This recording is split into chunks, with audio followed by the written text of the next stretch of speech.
ॐ अज्ञानतिमिरान्धस्य ज्ञानाञ्जनशलाकया चक्षुरुन्मीलितं येन तस्मै श्रीगुरवे नमः। नमो विष्णुपादाय कृष्णप्रेष्ठाय भूतले श्रीमते भक्तिवेदान्त स्वामिनेति नामिने। नमस्ते सरस्वती देवे गौरवाणी प्रचारिणे निर्विशेष शून्यवादी पाश्चात्य देशतारिणे। युधिष्ठिर महाराज जनार्दन कृष्ण को पूछ रहे हैं, जो पौष महीना में कृष्ण पक्ष में जो एकादशी आ रहे हैं, वो एकादशी का महत्व क्या है, क्या नाम है, उनका देवता क्या कौन है, ये सविस्तार में हमको वर्णन कीजिए। तो युधिष्ठिर महाराज का प्रश्न सुनने के बाद जनार्दन कृष्ण बताया, देखो जैसे नाग में शेषनाग सर्वश्रेष्ठ है और पक्षी में गरुड़ सर्वश्रेष्ठ है, नर में मनुष्य में ब्राह्मण जो है वो सर्वश्रेष्ठ है, इसी तरह भगवान नारायण देवता में सबसे सर्वश्रेष्ठ है। तो जितना भी व्रत है, दान है, यज्ञ है, उसमें से एकादशी सबसे अच्छा है। तो इसके लिए पौष महीना में कृष्ण पक्ष में जो एकादशी आते हैं, वो एकादशी को बताते हैं सफला एकादशी। ये सफला एकादशी सफल रूप से कोई अगर पालन करे तो उनको इस श्लोक में प्राचुर्य, धन, ऐश्वर्य होगा और अंतिम में जब भगवत धाम में पहुंच जाएंगे तो वहाँ पे भी भगवान का नित्य सेवा लाभ होगा। तो एक पूरा का कहानियाँ हैं। पूरा काल में महेशमती नाम एक राजा चंपावती नगर में रहते थे। उनका 4 लड़का था। वो 4 लड़का में जो बड़ा लड़का है उनका नाम है लुम्बक। लुम्बक जो है वो बहुत बदमाश था। वो परस्त्री गमन करते थे और क्या चोरी करते थे, दारू पीते थे, बहुत सारी उसका बैड हैबिट था।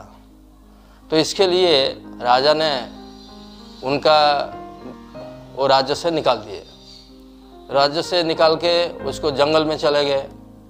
जंगल में भटकते रहे और जंगल में घूम घूम के वो कोई पशु शिकार करके उसका मांस खाते थे।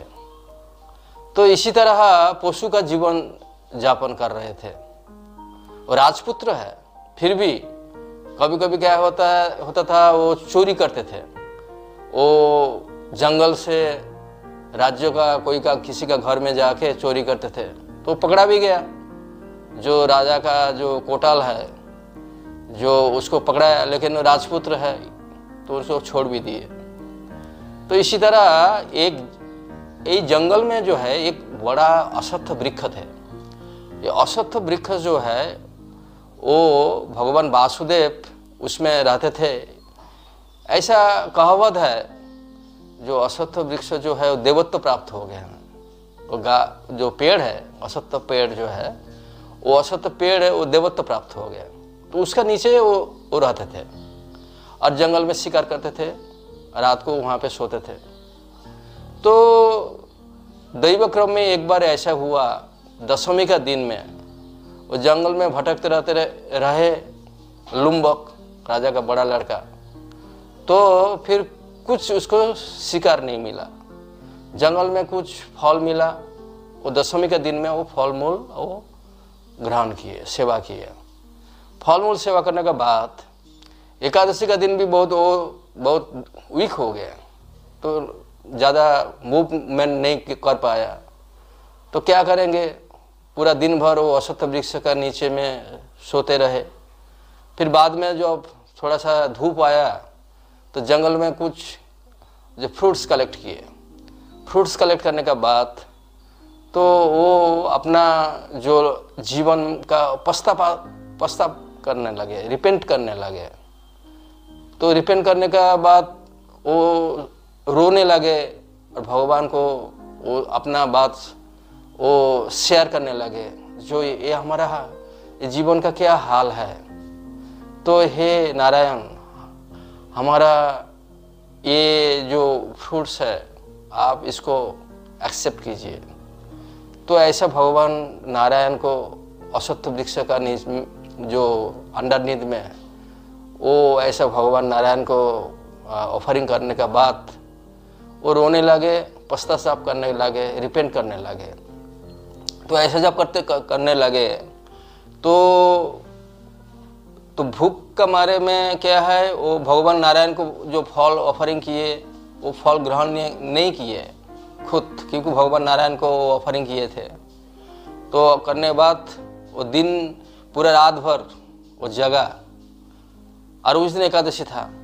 तो सुबह में जब सूरज उदय हो गए हैं, सूर्य उदय के बाद तो दैववाणी आकाशवाणी हुआ, जो तुम्हारा जो एकादशी सफल रूप से तुम पालन किए, क्योंकि कल एकादशी था और वो एकादशी जो नाम है सफल एकादशी। तो इसलिए तुम घर वापस लौट के आ जाओ और वहाँ राजा बन जाओ। तो लुम्बक घर में आ गए, आने के बाद वो राजा बन गए। उनका जो वाइफ और जो पुत्र था बहुत साल तक वो राजत्व किए। राजत्व करने के बाद वो सफला एकादशी का जो उसका फल उसका मिला, इसलिए बहुत साल तक वो एकादशी पालन किए और बहुत प्राचुर्य में रहे। और उसका बाद उसका जो राज्य उनका पुत्र को देने का बाद अभय अशोक भगवान का धाम अंतिम में उसका सेवा मिल गया।